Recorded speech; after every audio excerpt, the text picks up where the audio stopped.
they would like you to believe that Simon Ekpa is the cause of insecurity.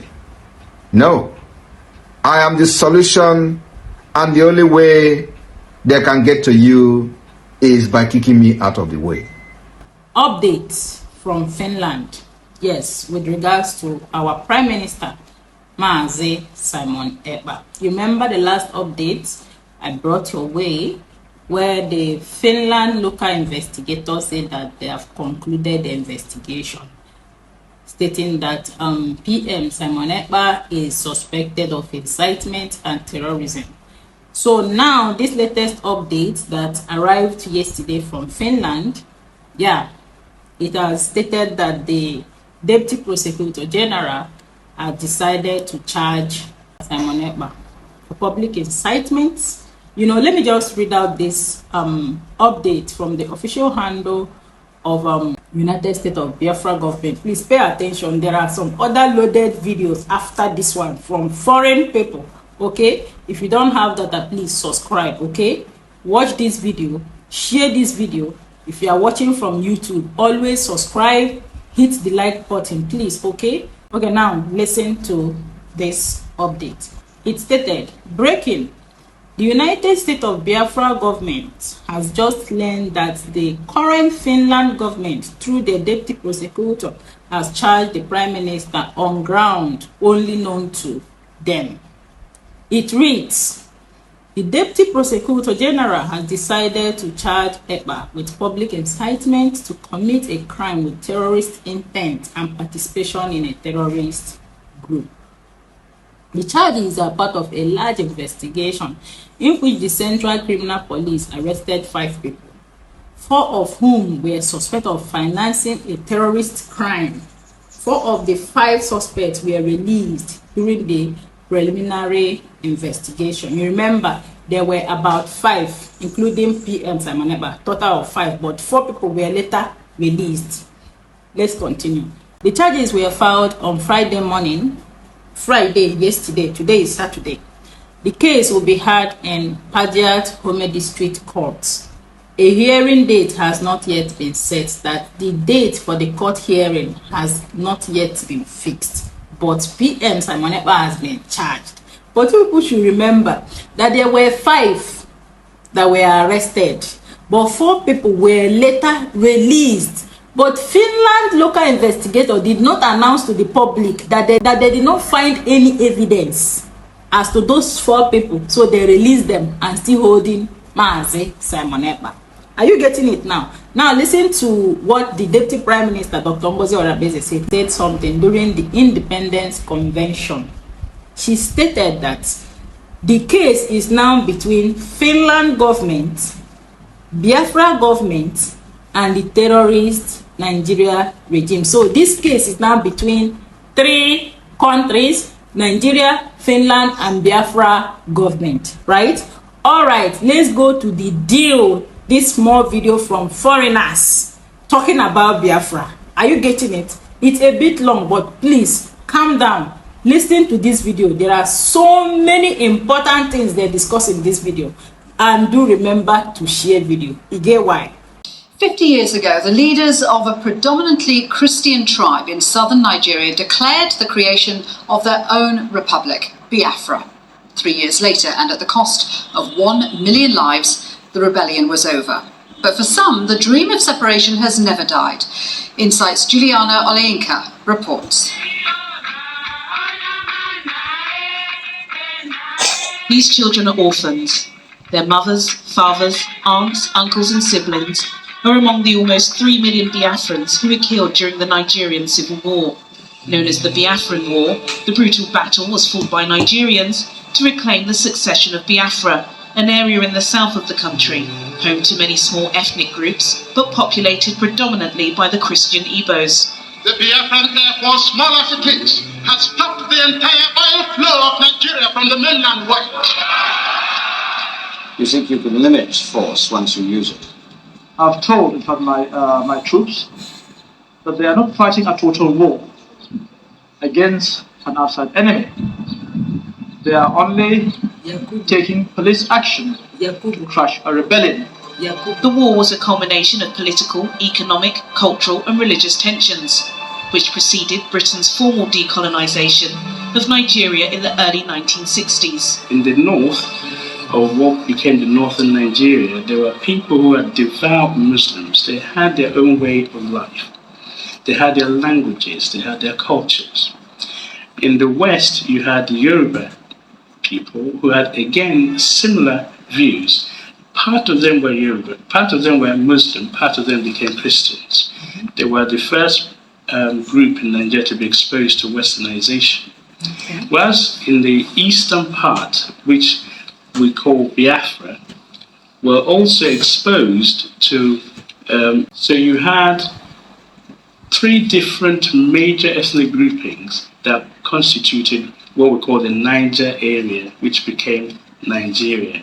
Okay. The Igbo people, one of the largest ethnic groups in sub-Saharan Africa, developed a strong ethnic identity during Britain's colonial rule. Many of them became enthusiastic in their embrace of Christianity and Western education. The skills the tribe acquired to develop Nigeria led to a series of ethnic clashes. They felt they'd been rejected because they helped to set up and build Nigeria. Now, in order to protect themselves, they said, since you no longer want us in Nigeria, because no part of Nigeria was actually safe for them, be it in the north, be it in the west, it was like a gang up. Because they were successful in most things, people felt they were rejected. After 2.5 years of war, Biafran forces surrendered to the Nigerian federal military government and Biafra was reintegrated into Nigeria. 2017 marks 50 years since Biafra succeeded. A revival in successionist sentiment in southeastern Nigeria threatens to undermine President Muhammadu Buhari's vision of a united Nigeria. With terror group Boko Haram waging war in the north and Niger Delta militants attempting to destroy oil production in the south, authorities have warned that anyone sowing discontent or inciting public disorder will be dealt with firmly. There have been accusations from human rights groups that peaceful Biafra activists are being unfairly targeted. There is a feeling among the Igbo community that they are still being marginalized from the rest of the country. Indigenous people of Biafra, the present generation of Biafrans are saying that it cannot continue and justice must be done. It doesn't matter how long it takes. In the end, Biafra will be restored. In many ways, the government has been applauded for its attempts to reconcile its various tribes under immense opposition. However, 50 years on, the legacy of Biafra is still palpable throughout the streets of Nigeria. Juliana Olainka, reporting for Insight. Well, let's discuss this further. I'm joined in the studio by Ludovica Iacchino, who's an international news reporter at International Business Times UK, covering Africa and the Middle East. And also with us is Philip Iyedawo, who is the UK chairman for the ruling political party in Nigeria, the All Progressive Congress. Good to have both of you here. So this was clearly a very dark time in Nigeria's history. Philip, as a Nigerian, what does it mean to you? Well, I mean, I think that let's look at where we are at as a country. I think we've moved a long way since the Biafran War 50 years ago. I think that also we have to understand that, yes, a number of persons still feel aggrieved and pained by the outcome of the Biafran War. It is the fact that for any war, for the scars to heal, it takes a lifetime. It takes a very long time for the scars of any kind of war to heal. The First and Second World War are still being discussed. So I think that 50 years, yes, a long time, but in the history of the healing processes that are involved in the post-war, it's still a short time. And I think that Nigeria has done tremendously well. It may be a short time relatively, but are the underlying causes of the Biafran War being addressed? That is a very key and critical question. If I may answer, I would say no. I would say no because the intensity and scope of the issues that led to the Biafran War, they are still there. And I think that Nigeria needs a bold and strong nationalistic leadership to deal with those challenges. Do you agree with that, Ludovica? Because clearly there are still issues there. We've seen Igbo secessionist movements beginning to grow again in Nigeria. Yes, I definitely agree with Philip. There are underlying causes that have not been addressed yet. And when I happen to talk with activists or members of these secessionist groups, what they claim is that, you know, they still feel disenfranchised. They don't feel part of Nigeria. They feel ignored by the federal government, and what they say is that they don't have access to education, they don't have proper infrastructure, they don't have jobs. In fact, President Buhari himself has been accused of following policies that marginalise Igbo. Yes, and this is what people, you know, who call for a breakaway of the so-called Biafran territories are claiming as well. So I think, as Philip said, the government needs to address the underlying causes, the grievances, or needs to engage in a sort of dialogue, because what it seems to be happening at the moment is that, yes, the government is aware of the protest, of this ongoing sentiment, but it hasn't done much. And one of the many grievances is that no one has been held to account for that deliberate policy 50 years ago of denying food and medicine getting into southern Nigeria. So we saw those terrible, terrible pictures of starvation. So many people feel that justice hasn't been done. Well, first, let me say this. I am from the south part of Nigeria, so I'm not Igbo, but we are quite close. We are close enough to them, you know, in terms of proximity. I would like to answer this question two ways. First, it's infrastructural development. Now, this government led by President Buhari has made tremendous impact already within 2 years in terms of infrastructure development compared to all the other governments we've had in the past in the Southeast. No doubt about that. Talk about rail transport, talk about road construction, talk about the second Niger bridge that has been there for years. All of these have been actively, you know, constructed. So infrastructure-wise, yes, a lot is going on under this government. Now, in terms of interfacing with the people, sitting down to discuss and look at the key problems. Why was there a war in the first instance? This is where I think that the leadership, both of the Igbo and on the Nigerian side, continue to fail.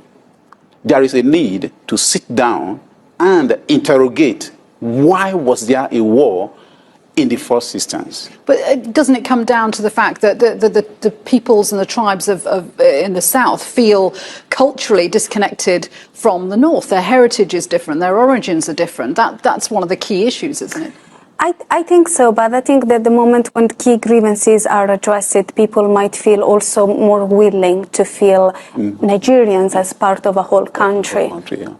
I think so. So, I mean, I think a dialogue is needed. So, but what do we need to see? I mean, Philip is saying that, you know, that there have been improvements, there have been great strides, but it takes strong and bold government changes to make a difference. What do we need to see in Nigeria?